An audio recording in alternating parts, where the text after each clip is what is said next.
Agradecidos al Health Training Institute por invitarme a esta pequeña conferencia, cerrando el bloque de traumatismo. Vamos a hablar sobre el traumatismo toracoabdominal, más allá de lo evidente.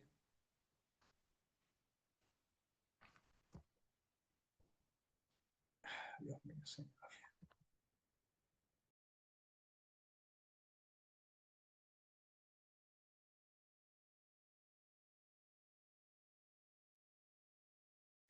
A manera de introducción, tenemos que el trauma continúa siendo la causa más frecuente de muerte y discapacidad en la niñez, convirtiéndolo en un serio problema de salud pública en este grupo etario.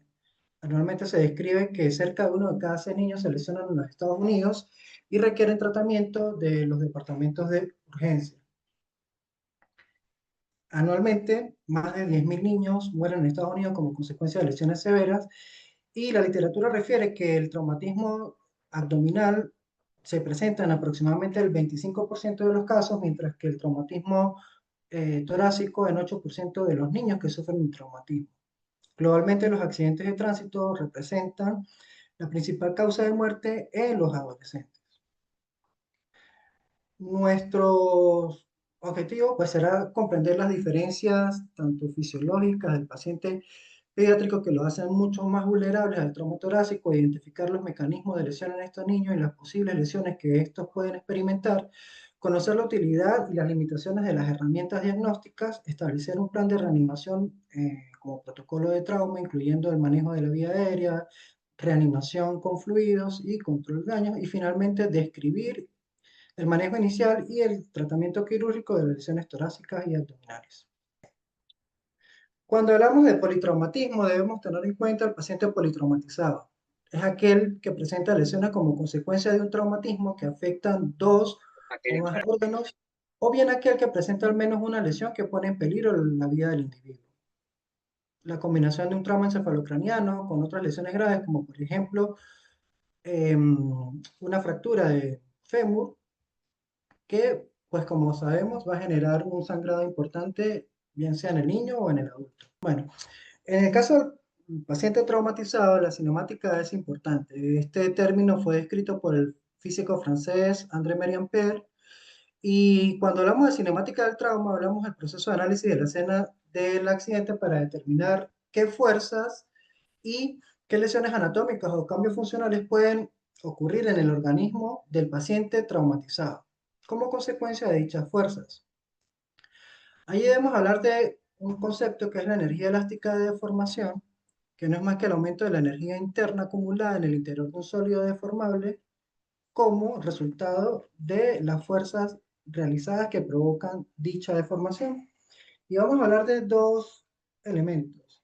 Energía de deformación, que no es más que el cambio de volumen que puede experimentar este cuerpo sólido, y la energía de distorsión, que es la que genera un cambio de forma. Para entender la cinemática es importante considerar los principios fundamentales de la física. Dentro de estas abordaremos brevemente las leyes de Newton. La segunda ley de Newton nos dice que el peso es igual a la masa por la aceleración. La aceleración por efecto de la gravedad de la Tierra equivale a 9.8 metros sobre segundo. Esto es muy importante porque, como vamos a ver en el siguiente ejemplo, vamos a ver cómo ocurren los cambios de aceleración o de desaceleración que pueden generar lesiones importantes en las diferentes vísceras y órganos del cuerpo. Un concepto que también debemos tener en cuenta es la deceleración o desaceleración, que no es más que la resultante de la velocidad al cuadrado entre la distancia de frenado. Entonces, en este punto tenemos, como para entender lo que acabo de explicar, un Volkswagen que tiene un peso de aproximadamente 750 kilogramos, que viaja a una velocidad de 50 kilómetros por hora, con una distancia frenada de 50 centímetros. Cuando hacemos el cálculo de la deceleración o desaceleración, tenemos que esta equivale a 193 metros sobre segundo. Es decir, es un cambio de velocidad de frenado que equivale aproximadamente a unos 695 kilómetros por hora. Ya podemos ir entendiendo lo que puede suceder en este individuo que viaja en este Volkswagen. Cuando hacemos el cálculo para calcular la aceleración, tenemos que, sustituyendo la fórmula, ¿sí? obtenemos un valor de 19,7 G. ¿Esto qué significa? Que cuando yo analizo la segunda ley de Newton, tengo el peso del Volkswagen de 750 kilos con una aceleración o fuerza G de 19,7, pasaría este Volkswagen a tener un peso de 750 a 14,7 toneladas. La magnitud del cambio que experimentan los diferentes órganos en el interior del cuerpo es significativo y esto va a generar una magnitud de lesiones que son tremendamente importantes. Vemos como un órgano como el hígado, que en condiciones normales tiene un peso de 1,5 kilogramos, cuando ocurre una parada brusca o un choque a una velocidad de 60 kilómetros por hora, este pasaría a tener un peso de 28,3, y si lo hace a una velocidad de 100 kilómetros por hora, pues el peso se elevaría hasta 47,6 kilogramos. De manera tal que, como lo vemos en la imagen, disminuir la velocidad salvará vidas. No es lo mismo que choquemos o el individuo choque a una velocidad de 30 kilómetros por hora, ¿sí? A que choque a una velocidad de 90 kilómetros por hora, donde la cinemática, a través de todas estas fuerzas, va a generar un cambio importante en la estructura y en el peso corporal y por ende en las lesiones que va a sufrir este individuo. Cuando hablamos de mecanismos de lesiones, se refieren a las fuerzas físicas y cinéticas que afectan sobre el cuerpo y que van a causar daño a los tejidos, órganos y sistemas. Su conocimiento es crucial porque a través de ello podemos predecir y tratar las lesiones que puede presentar este individuo. Tenemos los siguientes mecanismos de lesión: peatón atropellado, ocupante de automóvil, caída desde una altura, caída en bicicleta, que va a generar una serie de lesiones o patrones de lesiones asociadas. Por ejemplo, en el caso de que el individuo sea atropellado, si es a una baja velocidad, vamos a tener que esto afecta a las extremidades inferiores, pero si el peatón es atropellado a una velocidad mucho mayor, vamos a tener traumatismos múltiples, trauma craneal, trauma cervical, entre otros. Esto lo vamos a aplicar a cada uno de los mecanismos de lesión para suponer cuáles son las posibles lesiones y por ende estar atento al momento en el que podamos atender a este individuo. Estos mecanismos de elección, junto con las características del paciente pediátrico, nos hace suponer que ante cualquier traumatismo de elevada energía, todos los órganos pueden lesionarse hasta no demostrarse lo contrario. De hecho, es imprescindible que debemos evaluar la presencia de lesiones internas, aun cuando no existan traumas, signos externos de traumas, bien sea en tórax o en abdomen.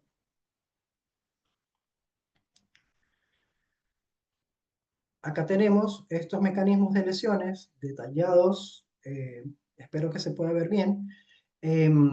Para el traumatismo cerrado, vamos a ver si el individuo pues, recibe un impacto frontal, si el impacto es lateral, si el impacto es posterior, si es eyectado del vehículo, si el vehículo impacta contra un peatón o si hay una caída desde una altura. Y vamos a ver cómo van a ocurrir ciertas lesiones que van a ser comunes a todas ellas. ¿Cómo? Trauma abdominal, trauma torácico, donde vamos a tener contusión cardíaca, neumotora, donde vamos a tener lesiones en hígado, lesiones en vaso, donde vamos a tener lesiones a nivel de pelvis. Si el trauma es penetrante, vemos si el tórax es anterior, vemos que hay taponamiento cardíaco, hemotoras, neumotoras, la combinación de hemoneumotórax. Y si la lesión es por herida de arma de fuego, pues va a depender del trayecto de la bala, ¿sí? Pero generalmente vamos a tener lesiones en estos mismos segmentos, tórax y abdomen. Aparte de los aspectos de biomecánica, mecanismos contusos y características físicas del niño, mencionábamos que estos van a hacer que debemos suponer que ante cualquier tipo de lesión vamos a tener lesiones de una magnitud importante. Y es allí donde entran en un juego las reglas de las lesiones multisistémicas. Los niños, como vemos en la diapositiva, tienen menos grasa, menos tejido conectivo y múltiples órganos más próximos que los adultos. El esqueleto de ellos está incompletamente calcificado, por lo tanto, contiene múltiples centros de crecimiento activos y es más flexible que el esqueleto del adulto. Por eso ellos tienen más fracturas en un accidente, pero pueden tener lesiones internas mucho más graves. Las costillas del niño son más flexibles y más pequeñas que las de un adulto, cubriendo una pequeña porción del abdomen. La pared abdominal, incluyendo la musculatura, es delgada, por lo tanto, esta proporciona poca protección a los órganos internos. La pelvis es poco profunda, lo que convierte la vejiga en un órgano intraabdominal. Y los niños son más susceptibles a sufrir lesiones múltiples intraabdominales en lugar de lesiones aisladas.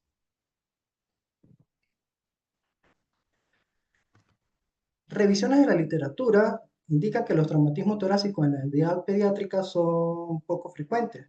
La mayoría de ellos son consecuencia de traumatismos cerrados, el 85% de los casos, el resto eh, como consecuencia de un trauma o un accidente vehicular, otras incluyen las caídas y, en última instancia, el maltrato infantil. Si bien no es el tema, vamos a tener más adelante en cuenta el por qué debemos sospechar el trauma infantil y cuáles serían las consecuencias que el trauma infantil puede generar en lesiones abdominales o torácicas. Lo importante acá es el reconocimiento de las lesiones con riesgo vital inminente. Tenemos esas que incluyen la obstrucción de las vías respiratorias, el hemotoras a tensión, el taponamiento cardíaco, el bolet costal o tórax inestable y el hemotoras masivo. Las lesiones con riesgo potencial como la contusión pulmonar, cardíaca, la ruptura diafragmática, esofágica, traqueal y en aquellas que no representan riesgo vital como el neumotórax simple, el hemotórax simple, las fracturas costal de escápula y clavícula. Vamos a hablar brevemente clínicamente cómo podemos identificar cada una de ellas y en relación a la obstrucción de la vía respiratoria, podemos decir que estas son el resultado de la presencia de edema, sangrado, vómito que se aspira dentro de la vía. En el caso del trauma penetrante que involucre el cuello o tórax, este puede desembocar en una lesión y sangrado que puede generar obstrucción de esa vía aérea. También los cuerpos extraños en faringe o orofaringe son otro de los mecanismos. Y en el caso de la lesión traqueal o de un bronquio principal, pues, si bien son causas inusuales de traumatismo torácico, estas son altamente letales. Estos niños que cursan con obstrucción de la vía respiratoria habitualmente se presentan con hemoptisis, enfisema subcutáneo cervical, neumotórax a tensión o cianosis. Cuando hablamos de contusión pulmonar, este es el resultado de un traumatismo directo que lleva a una pérdida de la integridad vascular con el desarrollo de hemorragia alveolar, edema intersticial, alterando la producción del surfactante y fisiopatológicamente va a generar un desequilibrio en la ventiloperfusión. Estos niños se determinarán desde el punto de vista clínico con la presencia de taquipnea, hipoventilación, dolor focal, crepitantes a la auscultación, matidez a la percusión, hipoxemia progresiva hasta la insuficiencia respiratoria. Cuando hablamos del estudio de imagen, que en este caso es útil a rayos X, podemos ver la presencia de infiltrado alveolar de densidad variable. Puede ser focal, puede ser difuso, con bordes pobremente definidos, que aparecen entre las 4 y las 6 horas posterior al trauma, pero que empeoran entre las 24 a 36 horas. Sin embargo, suelen resolverse de manera progresiva entre el segundo y sexto día. En relación a la contusión cardíaca, esta se desencadena por un mecanismo de alta energía que genera un impacto repentino en la pared anterior del tórax, desencadenando un ritmo anormal, lo que provoca un colapso hemodinámico y muerte súbita. Esta contusión cardíaca suele asociarse a fracturas de clavícula, esternón o contusión pulmonar. El niño que presenta contusión cardíaca presentará entonces dolor precordial, palpitación, disnea, soplo cardíaco. A la evaluación del electrocardiograma presentarán extrasístoles o taquicardia ventricular persistente, bloqueo de rama, alteraciones en el segmento ST. Si bien son datos inespecíficos, pueden presentar elevación o depresión de ese segmento ST e hipotensión arterial. En el caso del neumotórax, ocurre un escape aéreo por una válvula unidireccional, bien sea desde el pulmón o a través de la pared torácica, que conlleva el colapso parcial o total del pulmón afectado. Vemos acá en esta imagen un neumotórax a tensión, donde hay un desplazamiento de las estructuras mediastínicas al lado contralateral. Acá tenemos un neumotórax simple, ¿sí? A diferencia del otro vemos que no hay desplazamiento de las estructuras mediastínicas y en esta imagen inferior vemos que hay un neumotórax como resultado de una herida penetrante en tórax. Estos niños presentarán entonces dolor torácico, taquipnea, aumento en el diámetro anteroposterior del tórax, expansión torácica asimétrica, hipoxemia, desviación traqueal hacia el lado opuesto de la lesión según neumotórax atención, disminución de los ruidos respiratorios, timpanismo de la percusión, enfisema subcutáneo, cianosis como una manifestación tardía e hipotensión por compromiso cardiovascular. Vemos acá cómo tenemos esta área radiolúcida en el pulmón derecho con la línea colapso pleural, tenemos un neumotórax simple, y en la imagen inferior vemos del lado izquierdo un neumotórax a tensión, como ocurre el desplazamiento de la tráquea y de las estructuras hacia el lado contralateral. En relación al neumotórax, esto ocurre como resultado de lesiones a los grandes vasos, ruptura cardíaca o laceración pulmonar, que conlleva una acumulación rápida de sangre en la cavidad pleural. Definimos el neumotórax masivo como aquel que contiene más de 1000 ml de sangre o más de un tercio de la volemia, y el simple, el que contiene una escasa cantidad de sangre y que no genera compromiso ni hemodinámico ni respiratorio. Vemos acá como tenemos en la imagen una cantidad de líquido en ese espacio pleural. Vemos acá en la rayos X esta zona radiopaca que ocupa hasta aproximadamente el tercio medio del pulmón izquierdo, que representaría en este caso la sangre. Estos niños presentarán dolor torácico, taquipnea, expansión torácica asimétrica, hipoxemia, disminución de los ruidos respiratorios, matidez a la perfusión e hipotensión como resultado de un shock de tipo hipovolémico por la pérdida abrupta de sangre. En relación al taponamiento cardíaco, pues va a ser producido por una herida penetrante en el tórax anterior o en la porción lateral izquierda del tórax, que acumula sangre en ese saco pericárdico y conllevará un descenso del gasto cardíaco y por consiguiente la aparición de un shock de tipo cardiogénico. En estos casos vemos clínicamente la denominada tríada de Beck, que no es más que la presencia de ingurgitación yugular, ruidos cardíacos hipofonéticos con hipotensión. Podemos observar también el signo de Kussmaul, que es la ingurgitación yugular en inspiración, y esto ocurre porque tanto aurícula derecha como ventrículo derecho no pueden aceptar un volumen mayor de sangre que el que está predeterminado por la constricción pericárdica. Otro signo es el pulso paradójico, que genera un descenso de la tensión arterial durante la inspiración, y esto ocurre porque la presión intrapericárdica elevada transforma la interdependencia ventricular, es decir, el efecto que tienen los ventrículos a través del septo interventricular, en donde el ventrículo derecho dilatado, ¿sí?, desplaza el tabique interventricular hacia el ventrículo izquierdo, lo que permite que no permite que el llenado del ventrículo izquierdo sea adecuado, por lo tanto la eyección sanguínea o la fracción de eyección va a estar comprometida durante la inspiración, y esto produce una caída significativa de la tensión arterial sistólica en aproximadamente más de 10 milímetros de mercurio. Electrocardiográficamente, ¿qué vamos a evidenciar? Pues, disminución en el voltaje del QRS o la presencia de actividad, un ritmo tipo actividad eléctrica sin pulso. Vemos acá como a esta área anecoica, que correspondería a la presencia de líquido en ese saco pericárdico. En relación al tórax inestable, lo produce un traumatismo torácico en donde dos o más costillas adyacentes son fracturadas en dos o más puntos.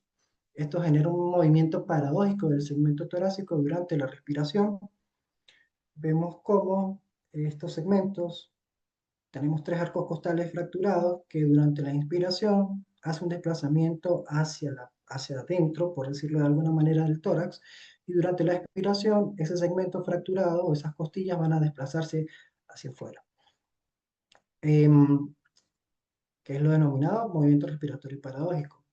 Estos niños van a tener expansibilidad torácica, dolor torácico insoportable, que es producto de ese desplazamiento costal o esos segmentos fracturados, crepitantes a la palpación costal, hipoxemia progresiva y suelen acompañarse de contusión pulmonar. Vemos acá este rayos X donde evidenciamos la fractura de este arco costal, la fractura de este o un segundo arco costal y un tercer arco costal en este paciente.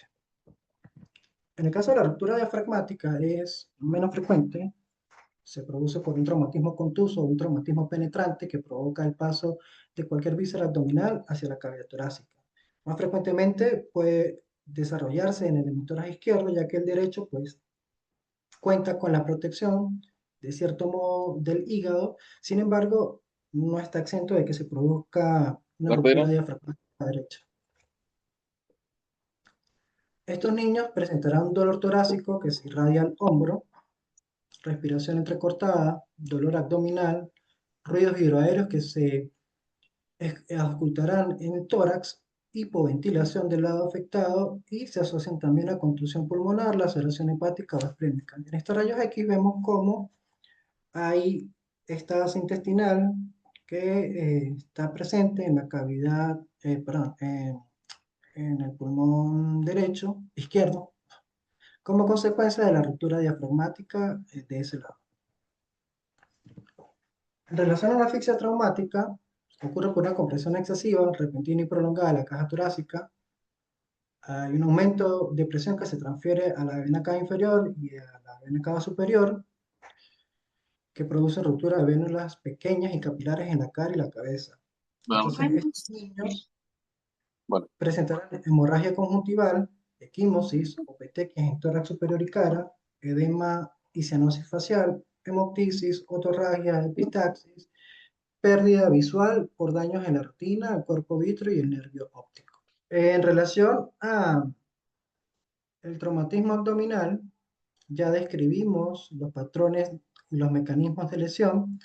Acá es importante que en relación a las heridas o las lesiones por arma blanca y arma de fuego, ellas van a lesionar estructuras específicas. En el caso de las heridas por armas blancas, ellas van a lesionar estructuras adyacentes a la pared abdominal, como el hígado, el intestino delgado, el diafragma, el colon, mientras que las heridas por armas de fuego frecuentemente lesionan el colon, el intestino delgado, el hígado y estructuras abdominales vasculares.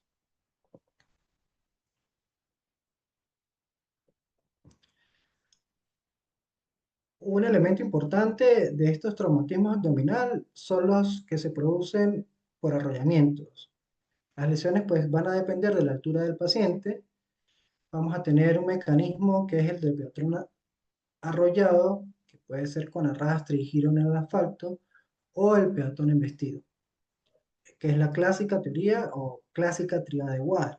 Esto nos explica que las lesiones en el paciente que es embestido ocurren en tres fases. Una primera fase que corresponde al golpe que recibe el niño con el parachoque del vehículo, que condicionará lesiones en extremidades inferiores y pelvis. Un segundo momento, una segunda fase en donde el niño choca contra el capot o el parabrisas del vehículo que conllevará a traumatismo en tórax y abdomen. Y una tercera fase donde el niño sale expelido y tiene contacto con el pavimento y esta generará lesiones o traumatismos en cráneo y en columna cervical. Similarmente ocurre con las lesiones que se producen con vehículos como moto o la bicicleta, en donde vemos que una vez que ocurre el evento, el niño va a recibir trauma en tórax y abdomen por el choque con el manubrio de la bicicleta o con el volante de la motocicleta y finalmente trauma igual cervical o craneal al golpear con el pavimento o cualquier otra estructura que esté al frente en el momento del accidente. Entonces, luego de la estabilización e identificación de cualquier lesión potencialmente mortal, de acuerdo con los protocolos establecidos por el soporte vital avanzado en trauma, intentaremos ver más allá de lo evidente, ¿sí? Y es allí donde juegan un papel importante los estudios de extensión. Este estudio hace referencia a la ecografía FAS, que no es más que el eco la evaluación ecográfica enfocada en trauma, que es uno de los estudios más utilizados a nivel mundial para la valoración de niños lesionados hemodinámicamente inestables, ¿sí?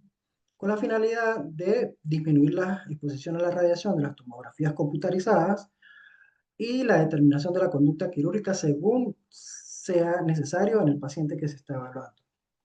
Este estudio del rol de la ecografía abdominal enfocada en trauma en la evaluación del trauma pediátrico, que fue un estudio prospectivo unicéntrico realizado en Utah, Estados Unidos, evaluó niños con posible trauma abdominal sin estudios de imágenes previos, donde se basó en la intervención realizada a través del examen físico y la ecografía FAS realizada por cirujanos en trauma pediátricos que recibieron enseñanzas y recibieron entrenamiento en ecografía para descartar la indicación de tomografía computarizada. Y ellos, de los niños que evaluaron, ¿sí? Determinaron que la sensibilidad de este estudio fue del 87,5%. Sin embargo, la sensibilidad fue aún menor, es decir, del 50% para detectar líquido libre patológico, que en última instancia es lo que va a evaluar esta ecografía FAS.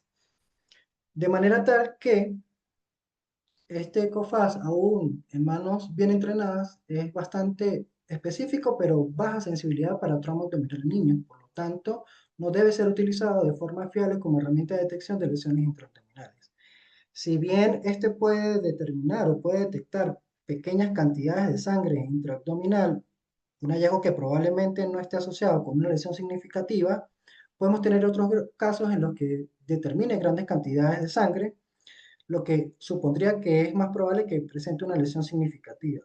Pero incluso en estos pacientes con grandes cantidades de líquido intraabdominal determinada, la determinación del manejo quirúrgico no está indicado por esa cantidad de sangre, sino está indicado por la inestabilidad hemodinámica y la respuesta que este niño pueda tener al manejo inicial que se le brinde en el momento de la atención médica.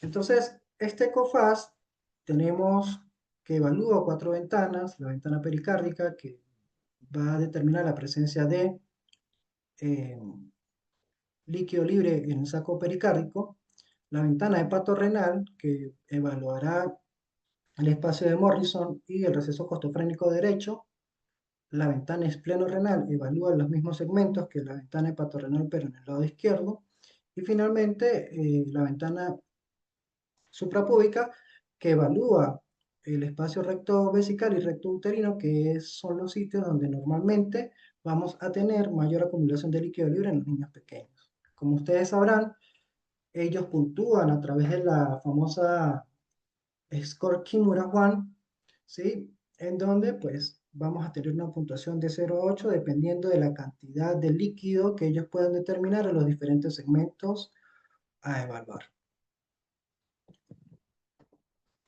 Entonces, diríamos que a pesar del desarrollo gradual de los centros de trauma pediátrico en el mundo, más del 95% de las muertes por trauma aún ocurren en aquellos países de ingreso y bajos recursos.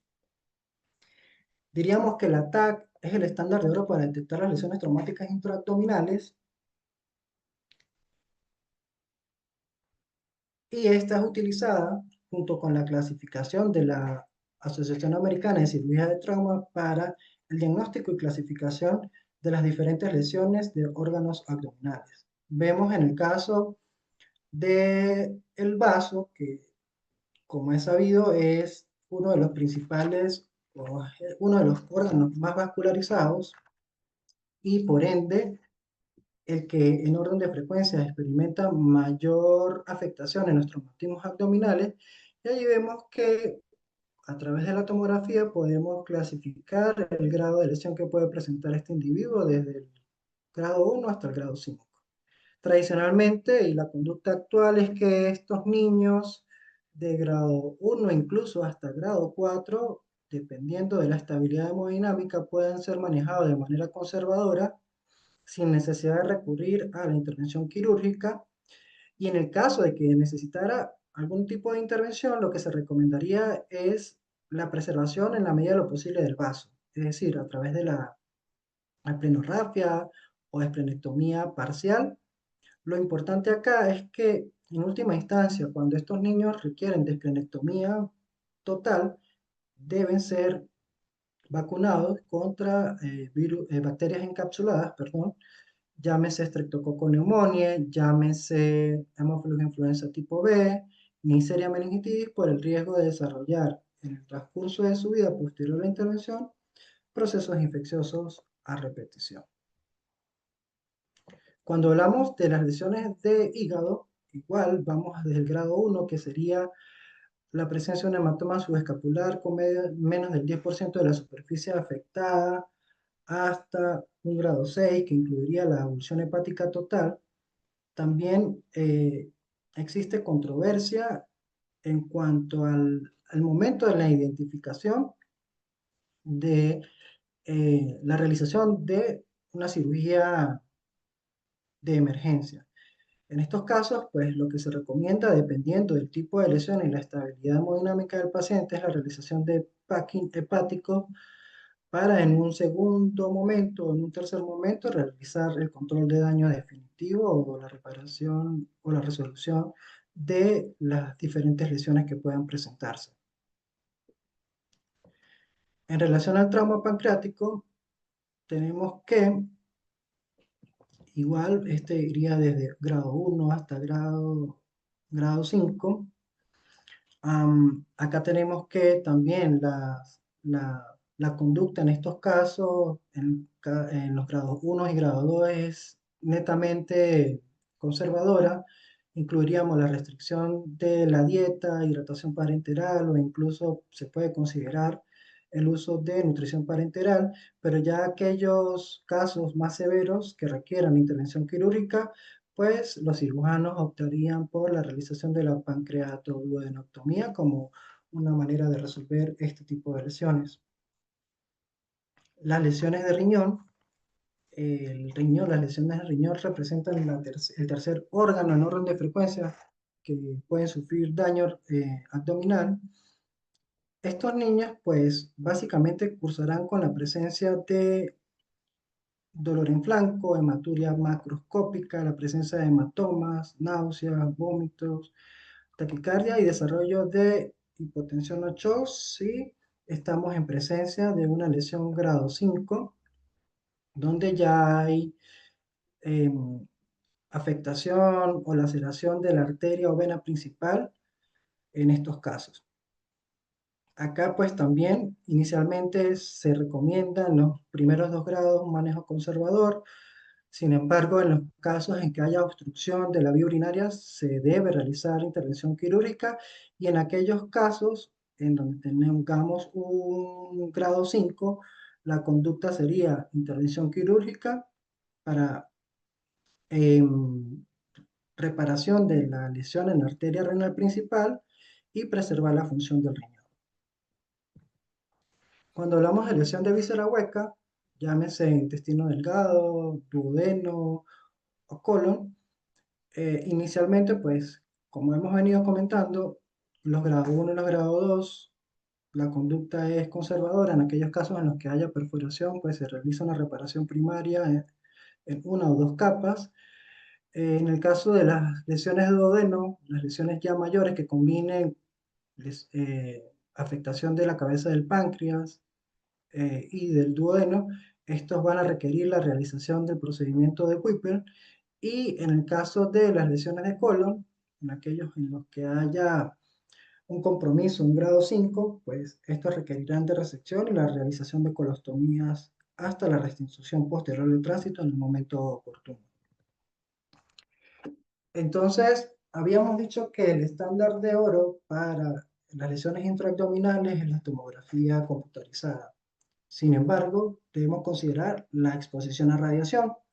¿Por qué? Porque la literatura reporta que entre el 1.5 y el 2% de los cánceres futuros en Estados Unidos son atribuibles a la tomografía computarizada. En el caso de los niños hay mayor riesgo porque ellos tienen células que se encuentran aún en proceso de división, por lo tanto hacen más susceptible a que ocurra daño en el ADN, y los niños tienen una esperanza de vida mucho mayor que los adultos, por lo tanto hay un mayor riesgo acumulativo de exposición a la radiación.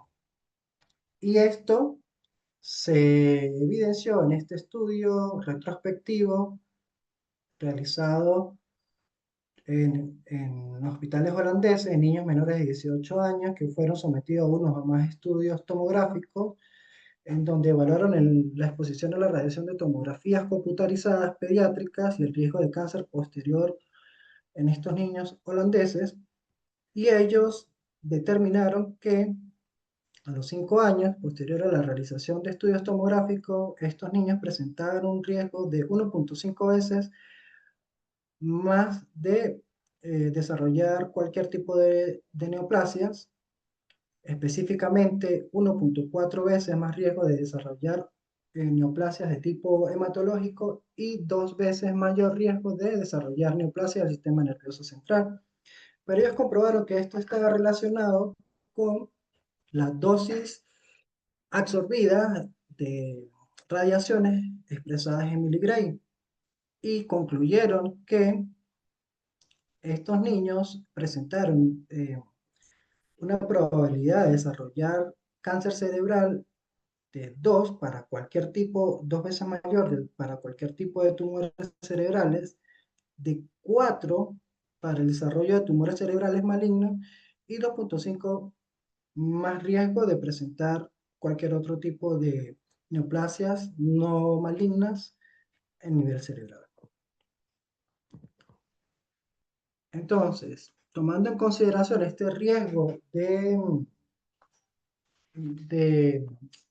neoplasia como consecuencia de la exposición a la radiación, tenemos este estudio de la Red de Investigación Aplicada a Atención Pediátrica de Emergencia, que fue la validación de una regla externa de predicción clínica para trauma abdominal cerrado pediátrico de muy bajo riesgo, una revisión retrospectiva que se realizaron en 2 hospitales en Estados Unidos, y ellos determinaron que si no había evidencia de hematomas en la pared abdominal o signo de cinturón de seguridad, puntuación en la escala de coma de Glasgow mayor a 13, sin evidencia de lesiones en la pared torácica, sin disminución de los ruidos respiratorios, sin defensa de la palpación abdominal, sin dolor abdominal o vómitos, este niño pues no debería ser sometido a la realización de estudios tomográficos. Esto representó o reportó una sensibilidad del 97% con un valor predictivo negativo del 99.9%. Sin embargo, la presencia de dolor abdominal, signo de cinturón de seguridad, hematuria macroscópica, aumento en el nivel de transaminasa y descenso brusco del hematócrito es una condición sine qua non para la realización de estudio tomográfico sin tener en consideración si el niño va a exponerse o no a esta radiación. En la edad pediátrica, pues no tenemos indicadores muy precisos para evaluar el riesgo de mortalidad como consecuencia del trauma. Este estudio retrospectivo realizado en el Reino Unido, que evaluó el valor de los signos vitales tradicionales, el índice de shock y marcadores basados en la edad para predecir la mortalidad por trauma, ellos determinaron que un índice de shock mayor a 0.9 predice transfusiones masivas en adultos y está asociada fuertemente a la mortalidad a las 48 horas posterior al trauma. No obstante, este estudio, que sí se realizó en la población pediátrica, para evaluar el índice de shock específico pediátrico para identificar con precisión los niños con lesión severa, ellos ajustaron ese índice de shock de acuerdo a los grupos etarios, dando un valor normal de 1.22 para los niños de 4 a 6 años, de 1 para los niños de 6 a 12 años y de 0.9, igual que los adultos, para niños mayores de 12 años. Ellos determinaron que para los 5 resultados principales, que fueron la necesidad de transfusión las primeras 24 horas, un índice de severidad de la lesión de mayor a 24, la necesidad de rehabilitación, mortalidad hospitalaria y lesión intraabdominal que requiriera la transfusión sanguínea, este índice de shock ajustado a edad tiene una mejor capacidad para discriminar e identificar a niños gravemente lesionados que el índice de shock tradicional de 0.9, mayor a 0.9 que utilizan los adultos. Este fue un estudio que se realizó en el Hospital de Niños de Colorado y en un centro de atención de Denver. Entonces, este mismo grupo de trabajo anterior realiza este estudio de ¿Cuándo es seguro omitir la tomografía abdominal en niños con lesiones contusas? Este fue un estudio también retrospectivo realizado en estos dos mismos centros de atención en Estados Unidos, y ellos determinaron que aquellos niños que tuvieran una lesión atribuible a una fuerza contundente sobre el abdomen que no estuviese relacionado con un vehículo motor, que tuvieran una escala de coma de Glasgow igual a 15 o un índice de shock pediátrico ajustado a edad normal, eran clasificados como un grupo de bajo riesgo. Es decir, que era improbable que estos niños tuvieran una lesión de órgano sólido que requiriera algún tipo de intervención quirúrgica.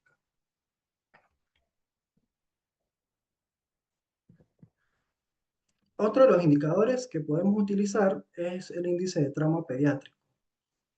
Este evalúa tres parámetros funcionales, tres parámetros anatómicos, tiene una puntuación del 12 hasta -6, y este va a tomar en cuenta los criterios anatómicos de los mecanismos lesionales de alta energía para la activación de un código de trauma, como lo vamos a ver un poco más adelante en cuanto al manejo.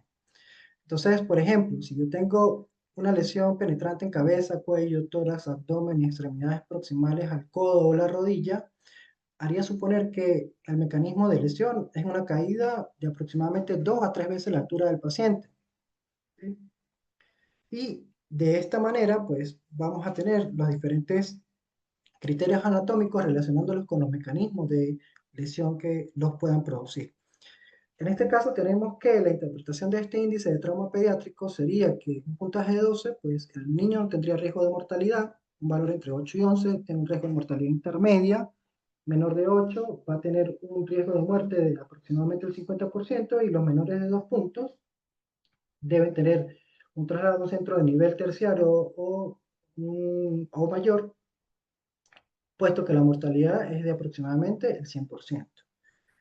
No obstante, si tenemos un índice de trauma pediátrico menor a 8, este debe considerarse como un traumatismo grave, ¿sí? Y por lo tanto, activar este código de trauma para la atención. Y niños con un índice de trauma pediátrico mayor a 8, pero con un puntaje de 3 en la escala de coma de Glasgow, también debe considerarse como un traumatismo grave. Ahora, ¿qué pasa? Una vez que este niño experimenta ese primer eh, evento traumático, ¿sí? Tenemos el desarrollo de las lesiones secundarias. Entonces, la energía inicial que recibe el cuerpo del niño va a generar un daño tisular local y activación de la respuesta inflamatoria, que puede verse agravada por factores externos o externos, como la acidosis, la coagulopatía, la hipotermia, el daño por isquemia y reperfusión, hipoxia, hipotensión, hemorragias no controladas, transfusiones masivas, cirugías inadecuadas. Si vemos, son todas causas externas que pueden ser potencialmente prevenibles con una atención oportuna y adecuada. Si no actuamos sobre ellas, pues se va a generar una amplificación de la respuesta inicial y desarrollo de un síndrome de respuesta inflamatoria sistémica que conllevará a una disfunción multiorgánica y finalmente a la muerte del niño. De allí que es importante tener en cuenta el concepto de distribución trimodal de las muertes por trauma, y este nos explica que las muertes por trauma, valga la redundancia, ocurren en tres momentos o en tres fases. Las muertes inmediatas, que ocurren en segundos y minutos posterior al trauma y representan más del 60% de las muertes por esta situación, son consecuencia de lesiones letales, daño a grandes vasos, corazón, traumatismo encefalocraniano o raquimedular grave. Las muertes precoces, que ocurren en minutos a hora posterior al trauma y representan aproximadamente el 50% de estas muertes, ocurren como consecuencia de lesiones de amenaza vital, como hematoma epidural, hematoma subdural, hemotoras de tensión, hemotoras masivo, hemorragias no controladas. Y finalmente tenemos las muertes tardías, que ocurren días a semanas posterior al trauma, representan el 20% de estas muertes y son el resultado del desarrollo de sepsis, falla multiorgánica o muerte cerebral. Entonces, en cuanto al abordaje del niño con trauma, tenemos que, al implementar protocolos específicos y actualizaciones estandarizadas como las propuestas por el ATLS o sistemas de atención especializadas al trauma, se ha observado un cambio en esta curva trimodal de las muertes, disminuyendo de manera significativa la mortalidad precoz y tardía. De allí que la atención inicial de este paciente traumatizado, conocida como la hora de oro, condiciona el descenso de la mortalidad precoz y mejora los resultados a largo plazo.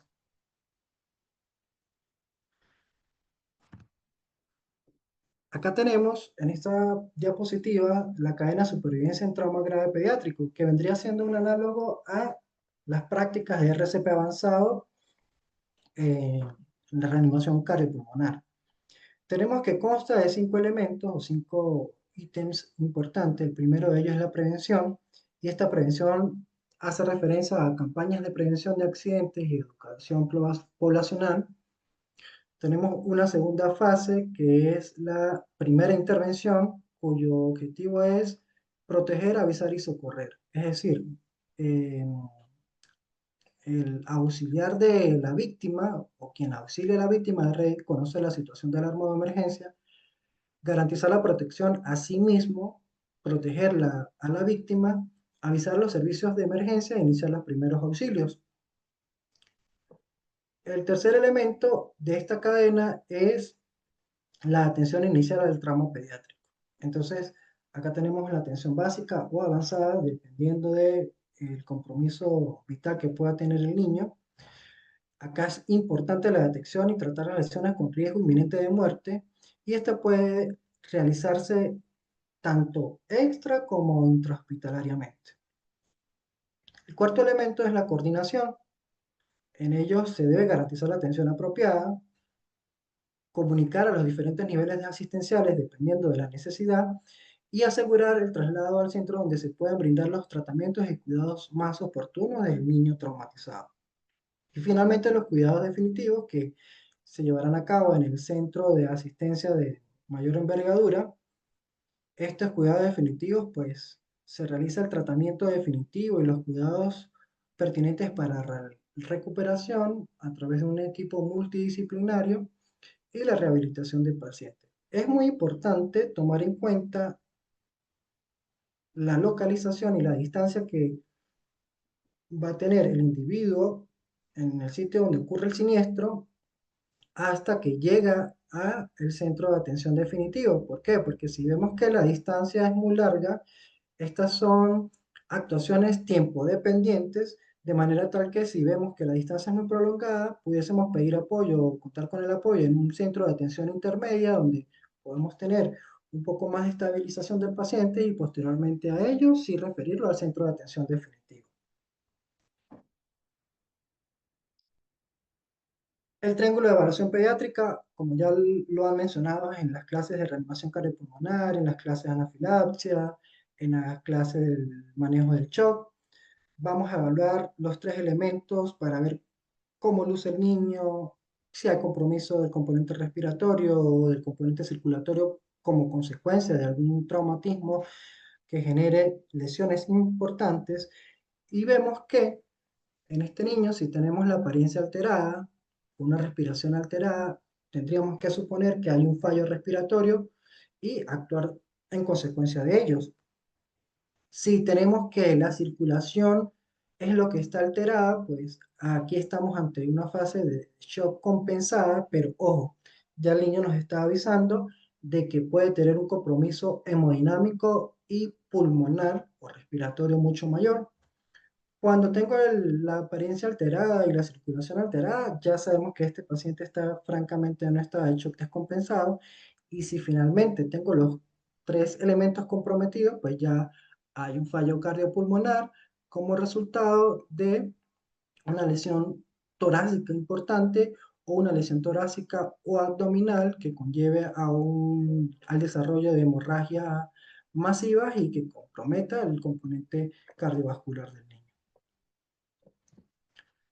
Entonces, ya para ir adentrándonos en el tema del manejo, tenemos que la pérdida de la vía aérea conduce a la muerte antes que la pérdida de la capacidad para respirar, y esta a su vez genera muerte mucho más rápido que la pérdida de la bulimia. Y como ya lo habló la doctora Molina en su presentación anterior, pues tenemos que la segunda causa de muerte más frecuente es la presencia de una masa expansiva intracraneal, en los casos en los que ocurran traumatismo encefalocraniano o un politraumatismo en estos niños.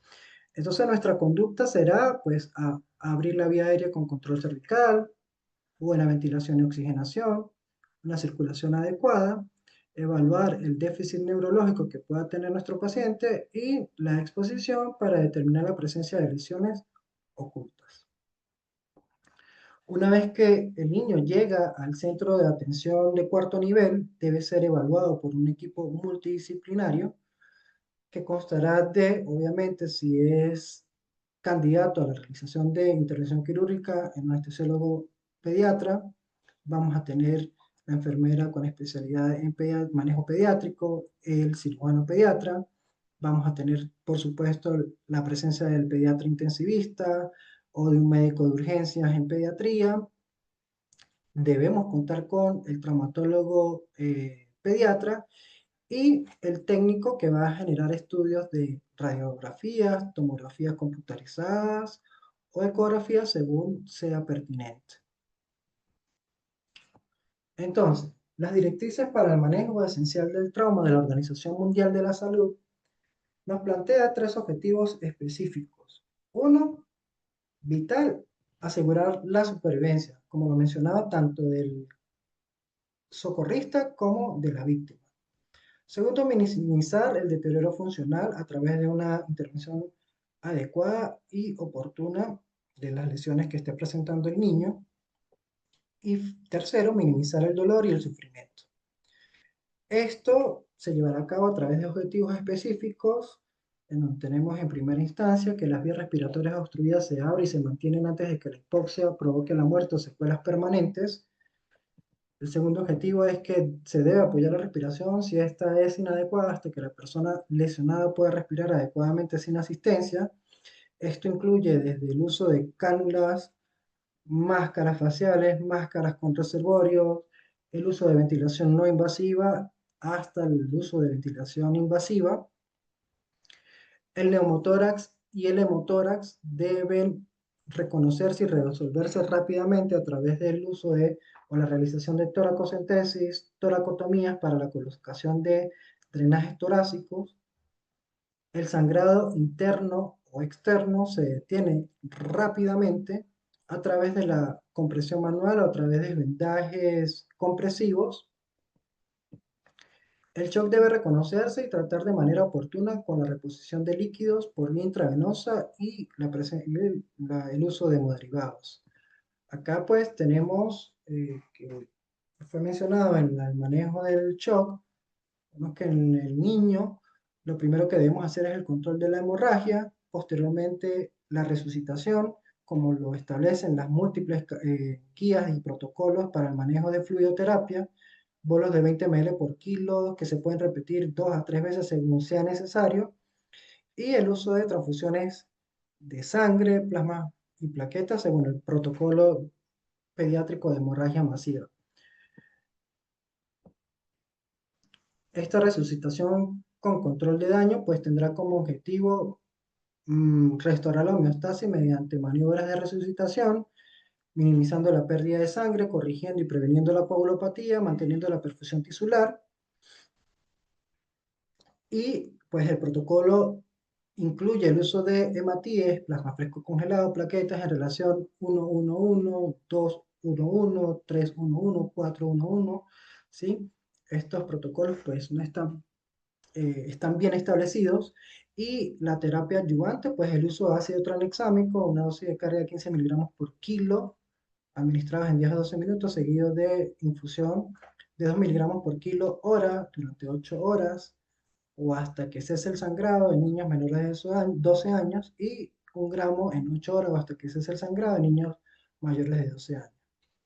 Podemos tener el caso en el que experimentemos la transfusión masiva en los niños, es decir, la necesidad de más del 50% de la volemia en 3 horas, transfusión del 100% de la volemia en 24 horas, el uso de más de 40 ml por kilo de hemoderivados administrados en las primeras 24 horas. Todo dependerá de las pérdidas que se cuantifiquen y tenga este niño y que el compromiso hemodinámico que ésta genere. Como sexto objetivo, tenemos las consecuencias de una lesión cerebral traumática deben reducirse con la descompresión oportuna de estas lesiones ocupantes de espacio y por la prevención de las lesiones cerebrales secundarias. El séptimo objetivo es que las lesiones intestinales y otras lesiones abdominales deben reconocerse y repararse rápidamente. Acá juegan un papel importante los cirujanos pediatras a través de la cirugía de control de daño, cuyo objetivo es controlar de manera puntual el sangrado que no haya tenido respuesta a la terapia médica inicial. En estos casos, pues bueno, tenemos que se deben evitar las cirugías prolongadas y las complicaciones derivadas de esta para que en un segundo o tercero o en más tiempo resolver de manera definitiva esas lesiones, como bien lo describimos en la clasificación de las lesiones de los órganos, tanto sólidos como vísceras huecas, descritos en los estudios tomográficos. Las lesiones de las extremidades potencialmente incapacitantes deben corregirse rápidamente y acá juega un papel importante también los traumatólogos pediatras. Y finalmente, las lesiones de la médula espinal potencialmente inestables deben reconocerse y manejarse de manera adecuada, incluyendo la inmovilización cervical temprana. Acá tenemos un algoritmo de actuación ante el paciente politraumatizado de los protocolos diagnósticos y terapéuticos de urgencias pediátricas de la Sociedad Española, en donde vemos pues bien descrito que debemos identificar en los primeros 5 minutos y cuál es el manejo que debemos hacer. Lo fundamental acá en estos pacientes politraumatizados es el control cervical a través de la inmovilización manual, el uso de oxigenoterapia, monitorización de signos vitales y canalización de las vías periféricas. Entonces tenemos que en el elemento A de la vía aérea, si tenemos obstrucción, esta debe primero aperturarse, aspirar las secreciones y la colocación de una cánula orofaringe para mantener esa vía aérea permeable.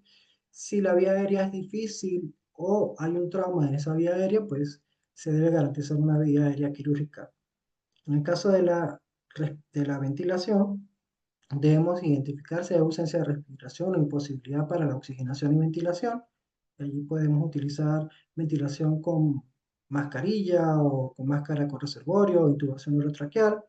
Si tengo neumotoras a tensión, pues lo que debo hacer es una toracocentesis. Si tengo un neumotoras abierto, debo colocar un apósito que debe ser fijado por tres de sus lados para que éste actúe como un mecanismo de válvula que permita la salida más no la entrada de aire. Si yo tengo un hemotórax masivo, lo que debo realizar es drenaje con tubo pleural. Y en el caso del tórax inestable, pues inicialmente lo que debo realizar es una ventilación o apoyar la ventilación con bolsa con mascarilla con reservorio. En el componente cardiovascular, si hay ausencia de pulso, se inician maniobras de reanimación cardiopulmonar. Si la hemorragia es externa, control o compresión manual o con vendas compresivas. Si hay signo de shock, lo que debo hacer es fluidoterapia, como se describió previamente. En el caso del taponamiento cardíaco, pericardiocentesis, y si hay fracturas de pelvis que condicione a hemorragia importante, pues se debe inmovilizar esa pelvis. En el caso del déficit neurológico, voy a evaluar la escala de coma de Glasgow, la respuesta pupilar. Si yo tengo un Glasgow menor a 9 puntos, obviamente tengo que realizar intubación orotraqueal, pero también si tengo un descenso rápido de ese Glasgow o si hay signos de herniación, como lo describió previamente la doctora Molina, pues también debo realizar esa intubación orotraqueal. En los casos de hipertensión endocranial, pues ya la doctora lo explicó muy bien en el manejo. Allí brevemente, pues elevar cabecera, hiperventilación moderada en el caso que sea necesario, agentes osmóticos o si hay lesiones ocupantes de espacio, la intervención neuroquirúrgica. Y finalmente, la identificación de la hipotermia, pues retirar las ropas o calentamiento del paciente. En los 5 a 15 minutos posterior a esto, debo hacer una exploración más detallada, cefalocaudal, la realización de la historia clínica. Allí debo pedir las pruebas complementarias, estudios de hemograma, gasometría arterial, estudios de tiempo de coagulación, funcionalismo renal, funcionalismo hepático. Debo solicitar también radiografías básicas. Luego debo realizar la reevaluación de las intervenciones y constatar los signos vitales cada 5 minutos. Acá pues también es necesario, si lo amerita, la colocación de sondas nasogástricas, orogástricas, sondas vesicales, la colocación y fijación finalmente de los drenajes pleurales. Y finalmente, ya después de los 15 minutos, debo hacer la reevaluación entre las intervenciones realizadas previamente, evaluar las constantes vitales cada 5 minutos, ampliar las pruebas complementarias, ya sea el uso de COFAS, tomografías computarizadas, rayos X, y valorar el destino. Entonces, si es un paciente que cuenta con indicaciones de permanecer en una unidad de trauma shock, en una unidad de cuidados intensivos, o si por el contrario es un niño que puede permanecer en sala de hospitalización hasta que eventualmente se le dé el alta médica. Entonces, finalmente, a manera de conclusión, debemos conocer y entender la cinemática del trauma, puesto que esto es un elemento fundamental. Los niños tienen vulnerabilidades específicas ante el trauma, ya describimos las reglas de lesiones en trauma, que pueden haber graves lesiones internas en tórax o en abdomen sin que existan fracturas costales o signos evidentes de trauma abdominal.